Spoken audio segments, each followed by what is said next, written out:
15 miles downriver before dawn. Dawn came. They got over and hid out for the day. Their plan was to float all the way down to the Gulf of Tonkin, steal a sailboat, and sail out to the American fleet. And George kind of admitted that it was kind of far-fetched, but he said, you know what? What else are we going to do? So after they'd been hiding for about 2 or 3 hours, they got discovered. They got sent back to Hanoi, and they got a pretty rough reception. A couple months later, though, the Vietnamese were still trying to extract some statements from George against America. That was the key of their publicity campaign.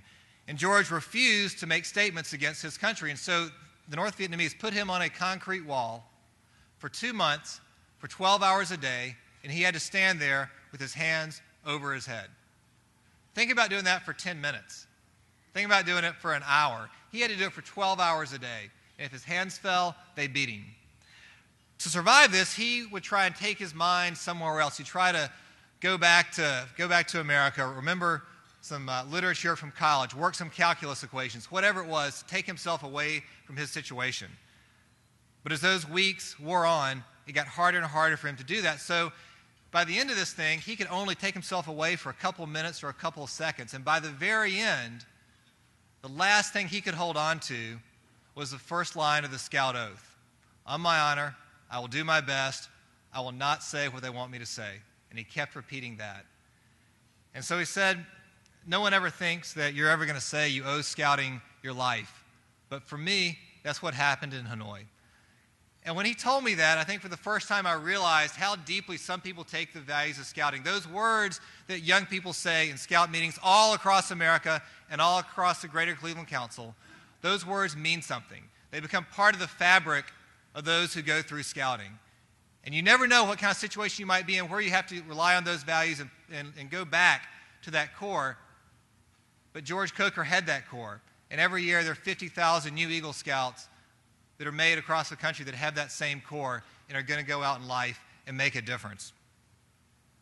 And speaking of making a difference, I want to tell you one more story. And this story is about a young man who's in his late 20s now. His name's Bowie Ray Tutt, and Bowie was born in Sudan. So all things being equal, you don't want to be born in Sudan. His family fled when he was 12 years old because they wanted a better life. And where do you go to find a better life? You go to the United States of America. Unfortunately, they went to the United States of America and went to Omaha, Nebraska, which isn't bad because of Omaha, but it was bad because they ended up in the worst housing project in the whole city. Bowie said it was flat out worse than anything they had in Africa. There was crime, there were drugs. Less than 20% of the young men in that community graduated high school. And that's where Bowie found himself. He said, as a matter of fact, it was so bad, only 3 people were brave enough to come into their complex. The cops, the Jehovah's Witnesses, because they'll go anywhere, and his scoutmaster.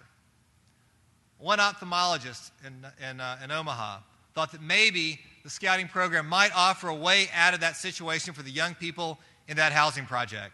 So he took it upon himself to go in there where he didn't look like anybody, he didn't know anybody, but he went down there week after week to recruit these young men into his scout troop.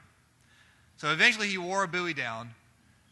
Bowie joined scouting. A couple months later, his grades started to improve. He still got in fights, but not quite as many. A couple months later, he earned his Eagle.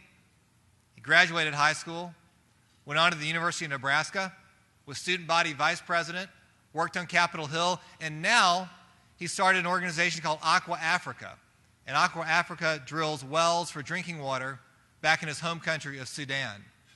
And that is affecting lives of thousands of people in East Africa. So the actions of one person, that one scoutmaster, and the effect it had on one young man, Bowie Ray Tutt, has changed lives not just for Bowie, but for thousands of people on the other side of the world. And that's the exciting thing about scouting. We don't know where these scouts that we're supporting with our gifts and our time are going to end up. We don't know what they're going to do, who's going to be the next president, who's going to be the next doctor, who's going to be the next scoutmaster or community leader.